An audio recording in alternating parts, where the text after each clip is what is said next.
시 32편. 다윗의 마스길. 허물의 사함을 받고 자신의 죄가 가려진 자는 복이 있도다. 진리와 아가페 덩어리이신 하나님께서는 죄인된 우리를 당신과 같이 진리와 아가페의 사람으로 온전히 거듭나기를 원하십니다. 우리가 아버지 하나님의 거룩하심과 같이 온전해지는 우리의 전인격에 진리와 아가페의 덩어리의 사람이 되는 다른 방도는 없다고 그랬죠. 오직 영감된 진리의 교훈을 듣고 배우며 그 진리를 지식화, 사상화, 인격화, 자체화시킨 것밖에 없습니다. 그렇기 때문에 태초부터 계신 로고스 말씀께서 그 말씀이 육신이 되어 우리 가운데로 친히 오신 것입니다. 말씀이신 당신이 친히 우리에게 강림하신 것이요, 오셔서 어둠 가운데 있는 우리에게 이 시간에도 당신의 말씀을 비춰주심으로 하늘의 신령한 빛의 사람으로 만들어지라고, 거듭나지라고, 어찌하든지 오늘 하루도 진리와 아가페의 사람으로 만들어지라고 촉구하시는 음성을 저와 여러분은 들을 귀를 가지고 이 시간에도 들을 줄 알아야겠습니다. 1절. 허물의 사함을 받고 자신의 죄가 가려진 자는 복이 있도다. 이 기도문이 기독신앙의 핵심 복음이라 말씀드렸죠. 다윗은 이미 그러한 영적인 경험을 해서 복을 받은 자가 되었기에 이렇게 자신 있게 자신의 경험을 우리에게 알려주는 것입니다. 다윗은 계시 등용 인물로서 다윗이 자신의 허물을 사함받고 자신의 죄가 가려짐을 체험한 것은 비단 자신을 위해서만이 아니라 성경을 기록해 하여 다윗 이후로 모든 믿는 자들로 하여금 다윗의 이 경험담의 시를 보고 구원의 이치와 도리를 깨닫게 하기 위해서 하나님께서 친히 다윗이라는 인물을 미리 등용시켜서 다 이러한 경험을 하게 한 후에 우리로 보고 깨달아 천국에 합당한 사람으로 준비하게 하도록 하나님께서 다윗으로 하여금 이렇게 기록하게 하신 것입니다. 자, 그래서 우리가 여기서 깨달을 것이 무엇이냐? 인간들이 걸어가는 사건에는 사건을 맞닥뜨리는 그 인간, 그것은 인간의 자유의지로 사건을 맞닥뜨리고 대하는 것이지만 그 속에는 보이지 않는 하나님의 주권적 섭리가 같이 들어있다고 했죠. 그래서 단선적 복선이요, 복선적 단선이라. 그래서 믿는 우리들에게 일어나는 모든 사건, 환경은 우연히 일어나는 것은 단 하나도 없는 것입니다. 전부는 하나님의 주권 섭리로 일어나는 사건, 환경으로 보고 믿음으로 대하는 것이 바른 신앙 믿음인 줄 깨달아야 하겠습니다. 그러니까 모든 사건 환경은 다 누가? 애매한 사건이든 평안의 사건이든 고난의 사건이든 별의별 사건, 이거는 뭐 신앙과 결부시키지 마라, 이건 하나님과 결부시키지 마라, 이건 너와 나 1대1의 관계야, 그럴 것은 하나도 없다고 말이에요. 전부 다 하나님의 주권 섭리로 저 사람을 통해서 오는 것이다 그 말이에요. 그것을 믿고 대하는 것이 믿음입니다.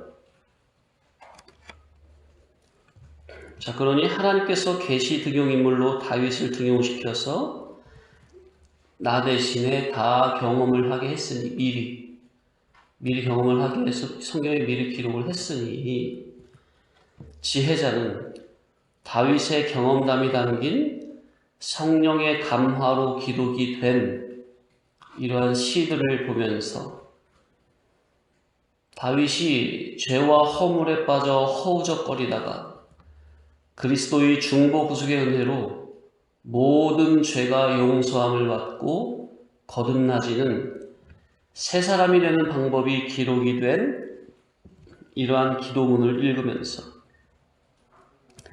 주여 진리와 영광으로 저를 하나님의 사람으로 위에 속한 새 사람 참 사람으로 거듭나게 하여 주옵소서. 기도할 것 뿐입니다. 그러한 자가 지혜자입니다. 그러한 지혜자가 되라고 지혜의 말씀 성경을 기록해서 우리에게 주신 거예요.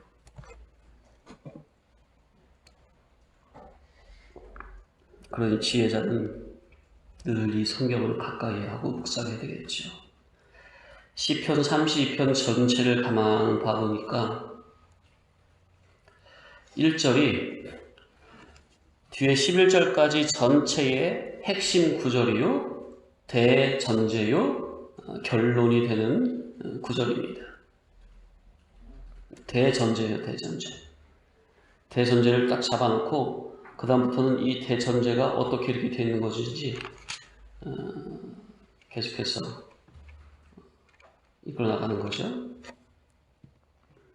1절의 모든 의미가 다 들어있고 나머지 2절로 11절은 1절에 대한 설명을 하고 있는 것입니다. 허물의 죄 사함을 받고 자신의 죄가 가려진 자. 자, 하나님 앞에서 허물과 죄가 무엇일까? 상당히 광범위한 부분인데 오늘 이 시간은 허물과 죄에 대해서만 간단하게 상고를 해보겠습니다. 일반적으로 도덕 윤리적으로 사람들 간의 사이에서 그 사회법, 도덕법, 윤리법 그런 것을 어긴 물행의 죄를 짓거나 다른 사람의 인명과 재산에 직접적인 피해를 주지 않았다 해도 하나님 앞에서 죄가 되는 것이 분명히 있습니까? 예. 한마디로 말하면 하나님의 창조의 목적에서 빗나간 죄와 허물. 이 죄와 허물은 자기를 인간으로 창조하신 창조의 원인과 동기와 목적을 모른 속에서 그가 살아가는 모든 행위 자체가 하나님 앞에서 죄행이 되는 것입니다. 인간 차원에서는 선행, 의행을 행하고 도를 닦으며 선하게 착하게 의롭게 산다고 해도 하나님께서 자기를 이 세상에 인간으로 창조하여 보내신 창조의 원인과 동기와 목적을 모르고 살아가는 자체가 전부 다 죄와 허물이 된다는 것. 그래서 인간은 자기를 조물주 하나님께서 자기를 인간으로 창조하여 이 임시 세상에 보내신 그 이유와 목적을 분명히 알아야 합니다. 인간으로서 가장 중요한 이 창조의 목적을 기독자가 모른다면 아버지께 물어봐야만 합니다. 이 가장 중요한 것을 모르고 신앙한다? 말이 안 돼요. 영이 살아있는 자라면, 중생된 자라면 이것부터 물어야 돼요, 아버지께. 그래서 성경을 통해서 부지런히 구하고 찾고 두드려야 합니다. 어디에서? 기도로만? 성경을 통해서 부지런히 기도하는 마음으로 구하고 찾고 두드려야 해요. 그러면 잠언의 말씀과 같이 나를 사랑하는 자들이 나의 사랑을 이루며 나를 간절히 찾는 자가 나를 만나리라. 구하는 자가 얻을 것이요 찾는 이가 찾을 것이요 두드리는 자에게 열릴 것이니라. 그러니 네가 기독자냐? 성경이라는 밭을 부지런히 경작하라. 성경이라는 깊은 곳에 날마다 그물을 내려라. 그러면 성경 깊은 곳, 은밀한 곳에 계신 예수 그리스도를, 생명의 도를 발견하게 될 것입니다. 예수 그리스도를 인격적으로 모시게 될 것이다. 성경을 통해서 우리 구주 예수 그리스도를 인격적으로 만난 바가 된다면 이 세상을 살아가는 목적과 자기의 가치관과 삶의 추구성이 완전히 뒤바뀌게 될 것입니다. 땅의 것에서 하늘의 것으로, 육에 속한 사람에서 영에 속한 사람으로 완전히 사람 자체가 바뀌어버려요. 고린도후서 5장 17절. 그런즉 누구든지 그리스도 안에 있으면 새로운 피조물이라. 그리스도 안에 있다는 말이 뭐예요? 그리스도 안으로 자기가 들어가야죠. 성경이라는 바다에서 감추인 보화, 천국의 보화, 하늘의 신령한 만나, 영의 양식인 예수 그리스도를 인격적으로 발견을 해서 그 안으로 들어가야죠. 예수 안으로 들어가려면 그 과정은 좁은 문과 같아서 육신의 생각에 보찜, 육신의 정욕에 보찜, 세상 근심걱정에 보찜을 등에 짊어지고서는 예수 안으로 못 들어가요. 이게 동시성인데 들어가면 다 벗겨주시고, 첫 번째 예수 만나면 다 벗겨주시고, 두 번째 예수를 더욱더 깊이 만나려면 자기가 날마다 벗어야 돼요. 첫 번째는 예수께서 벗겨주세요. 문제에 속한 기본적인 죄는 다 벗겨주세요. 그리고 우리가 과거에 지은 모든 자범죄까지 예수께서 다 벗겨주세요. 그럼 새로운 피조물이 되죠. 이것을 더 깊은 차원으로 보면, 새로운 피조물이 되는 이것을 더 깊은 차원으로 보면, 두 번째는 자기가 힘써서 날마다 벗어야 돼요. 그러지 아니면 더 깊은 곳으로 못 들어가요. 더 깊은 곳에, 은밀한 곳에 계신 예수는 못 만나요. 그 예수는 영접 못해요. 그래서 그런즉 누구든지 그리스도 안에 있으면 새로운 피조물이라 했을 때 이것을 이렇게 두 가지로 생각을 해봐야 되는 겁니다. 이전 것은 지나갔으니 보라, 새 것이 되었도다. 완전히 사람이 바뀌어지는 거예요. 다른 사람이 되거든요. 사람 자체. 그래서 그를 알던 지인이, 과거에 그를 알던 지인이 그 사람을 다시 만나서 보게 되면 그건 완전히 사람이 완전히 바뀌어가지고 놀래버리는 거예요. 너 왜 이렇게 변했냐? 너 이렇게 딴 사람이 됐냐? 그렇게 되는 거예요. 왜? 복음에 먹혔으니까. 천국 복음, 하늘나라 복음, 새 복음에 자기가 완전히 점령을 당해버렸으니까 사람이 완전히 바뀌어지는 거예요.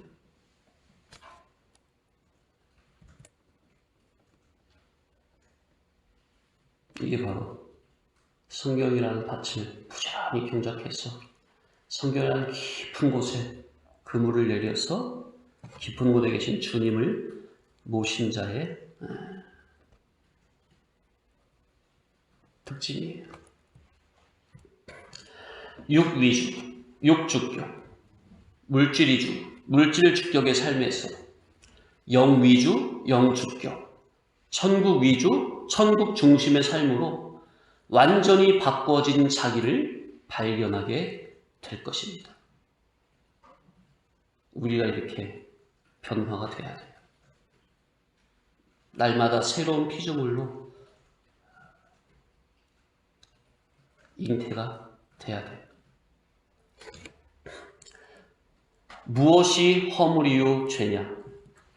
성경이라는 밭에서 참 진리의 보화를 발견하여 자기 것으로 삼지 못한 것이 허물이요 죄다. 요한복음 3장에 보면은 나를 영접하지 아니하는 자는 이미 하나님의 심판을 받았다. 하나님의 심판이 그 머리 위에 있다. 그렇게 표현을 했죠. 그죠? 영접하지 아니한 자는 이미 그 자체가 심판이다 그 말이에요. 무슨 뭐 다른 물행적으로 도덕 윤리적으로 아니면 교회 안에서 뭐 충성 봉사적으로 뭘 못해서 죄가 아니라 예수 그리스도를 기본 영접은 전제를 해놓고 그건 해놓고 날마다 중복적으로 인격적으로 예수 그리스도를 더 깊이 영접을 해야 되는데 그게 안 되면요 그 사람은 이미 심판이에요. 그 자체가 이미 죄와 허물이라고요. 맞아요? 그렇다니까요. 아니 봐볼까요? 요한복음 3장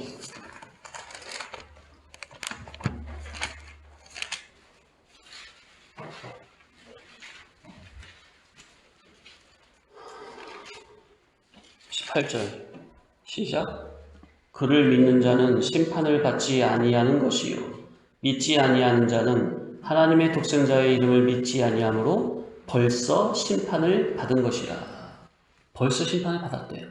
이 18절의 말씀을 물론 이제 첫 번째는 기본권 면에서 생각을 해야 되는 거고 그거는 이제 우리가 이미 된 것이니까 하나님의 은혜로 거저된 것이니까 우리가 이 말씀을 대할 때는 우리에게 적용을 시켜야 되겠죠? 인격적으로, 중복적으로 날마다 예수님을 성경이라는 밭에서 예수님을 인격적으로 만나서 모셔드려야 돼요. 영접을 해야 돼요. 중복적으로. 기본 영접 말고 중복적인 영접. 그게 안 되면요. 그 자체로 이미 벌써 심판이 들어간 거예요. 그러니까 우리는 항상 누구 안에 있어야 돼요? 아예? 항상 그리스도 안에 있어야 돼요. 말씀 안에 있어야 돼요. 그래서 제가 누누이 강조드리는 게 따라합시다. 지식의 전환. 이것이 된 것과 안 된 것은 이건 정말 엄청난 차이예요.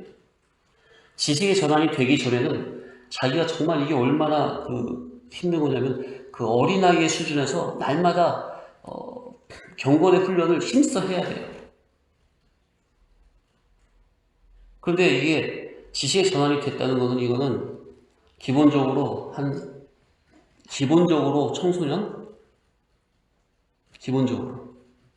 청소년 정도? 그러면은 그가 사고하는 그 사고 자체가 아예 늘 말씀 안에서 말씀 중심으로 늘 말씀 주격으로 사고를 하게 돼요. 그러면은 그 사람은 늘 그 자체가 이미 그 그리스도 안에 들어있는 그 질이에요. 그 질 자체가. 지식의 전환이 안 되면 이거는 자기의 사고의 질 자체가 육적, 물질적, 세상적인 질이에요. 그 주격의 질로서 어떻게 하면 하나님 뜻대로 살아볼까? 어떻게 하면 하나님 말씀을 이루어볼까? 그러니까 얼마나 힘들어요. 자기 속의 주격은 육인데 하나님 영의 말씀을 순종하려고 하니 이게 됩니까? 닭과 오리와 같아서 성질이 전혀 다른데. 근데 지식의 전환이 일단 되놓으면 물론 지식이 전환됐다고 해서 교구의 훈련을 안 해도 된다는 말이 아니에요. 지식의 전환이 되는 그러니까 이것이 지식의 전환이 바로 뭐예요? 위로부터 물과 성령으로 거듭나는 거예요. 그러니까 이것은 지식의 전환이라고 말은 썼지만 이것은 인간 자기가 힘만 쓴다고 되어지는 게 아니죠. 위롭다 성령님의 감화 감동으로 성령님의 부어주신 기름 부음의 역사가 있어져야 이 지식의 전환도 되는 것이죠. 그러나 아무튼 이 지식의 전환이 되면 그 사람이 늘 살아가는 사고 자체가, 삶의 방식 자체가 말씀 주격으로 살아가는 것이기 때문에 기본적으로 늘 그리스도 안에 들어있는 질이라고 말이에요.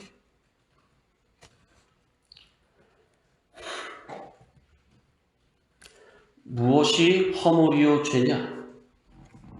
성경이라는 밭에서 참 진리의 보화를 발견하여 자기 것으로 삼지 못한 것 그 자체가 허물이요 죄라 말씀드린 거예요. 그래서 그러니까 이건 인격적이고 중목적인 면에서 죄죠.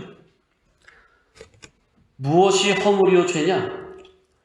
하나님의 특수 은혜로 진리의 양식을 매주 공급을 받고 있음에도 감사치 못하고 옛사람 육 주격에 여전히 빠져서 하나님이 주신 현실과 사건에서 진리로 구원을 이루며 생명으로 건져내지 못하고 다 사망으로 흘러 떠내려 버리며 하나님께서 허락하신 사건, 환경, 현실을 애써 부정하며 부인하며 도피한다거나 구원 이루라고 주신 사건, 시간을 전부는 사망성으로 낭비했거나 자타에 이를 꼬은 면에서 유익을 주지 못했다면 이는 다 하나님 앞에서 죄요 허물입니다.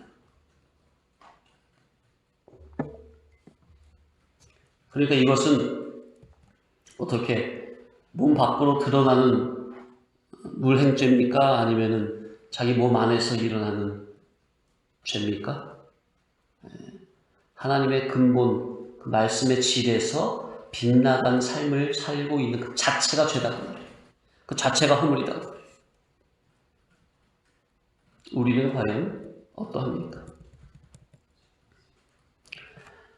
기독교 안의 함정 중에 기독교 은둔주의, 염세주의, 초절주의가 있죠.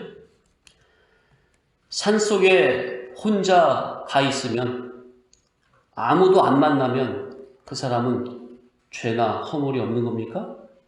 왜냐하면 보통 죄나 허물은 사람들 속에서 인간에 짓는 것으로 생각을 하니까 보통 사람들이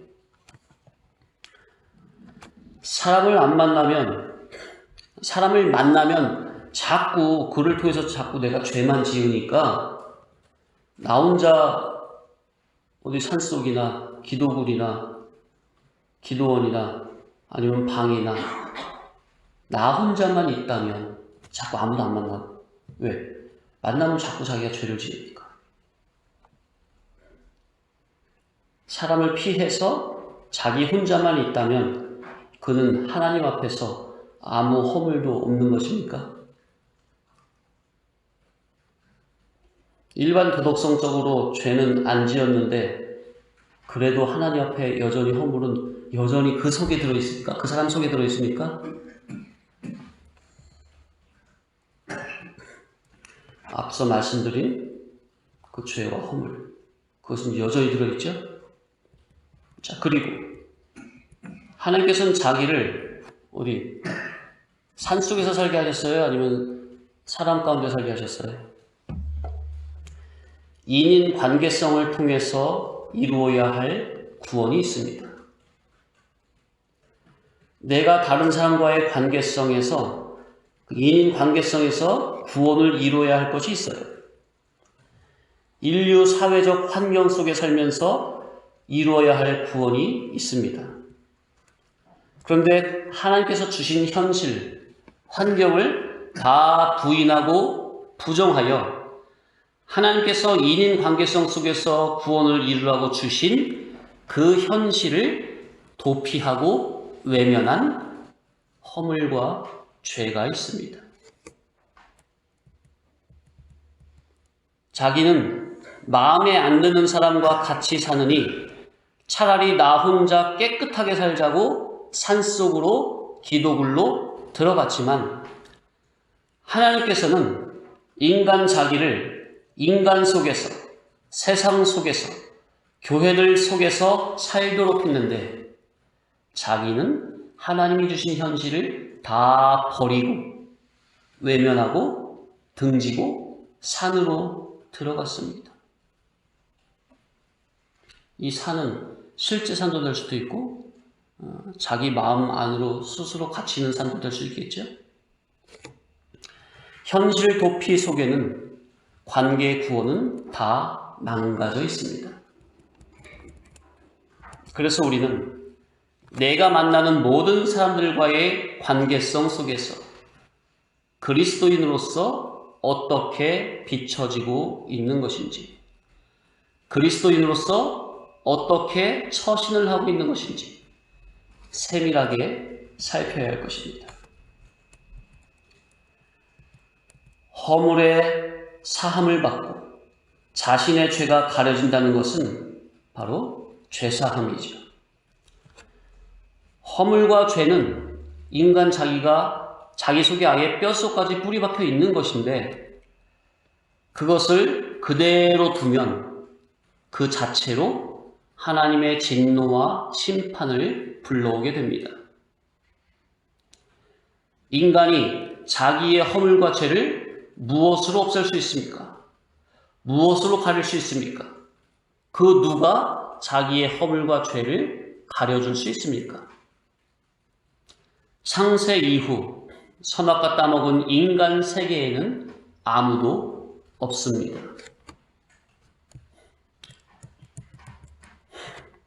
로마서 3장 10절로 이하로 제가 읽어드립니다. 기록된 바 의인은 없나니 하나도 없으며 깨닫는 자도 없고 하나님을 찾는 자도 없고 다 치우쳐 함께 무익하게 되고 선을 행하는 자는 없나니 하나도 없도다. 인간 자기의 허물과 죄를 그 누가 사해주고 가려줄 수가 있겠습니까?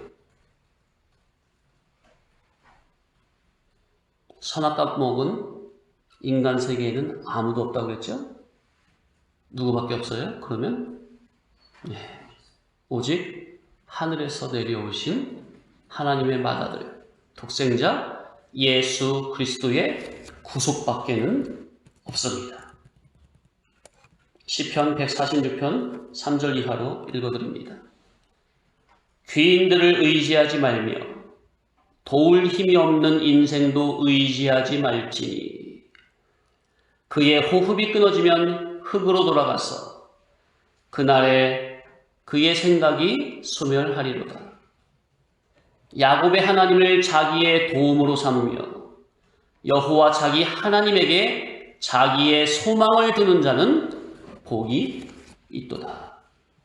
우리 성도님들은 누구를 의지하십니까? 아내? 남편? 아니면 자식? 물질? 노후 대책? 그런 거 평상시에 본인이 의지했으면 그런 거 의지하지 말라고 하나님이 사건을 보내요. 이해되세요? 내가 사람을 의지했느냐?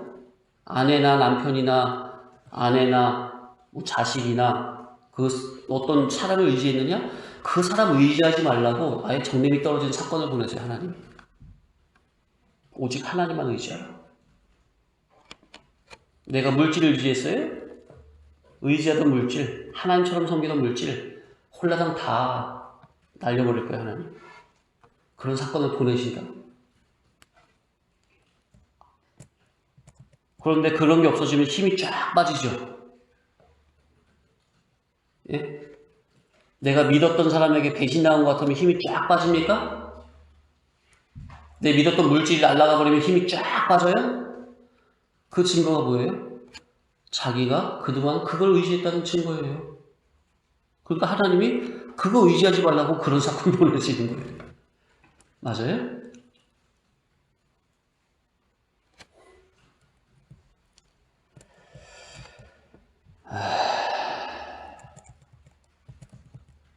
그래서 자, 오늘도 잠시 상고해본 이면적인 상관 속에 정말 우리가 마음속 위에서 붙잡아야 될 것, 그리고 나 자신을 돌아보게 하는 그러한 말씀이 많이 나왔습니다.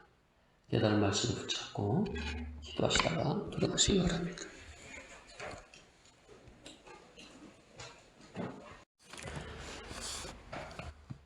시 32편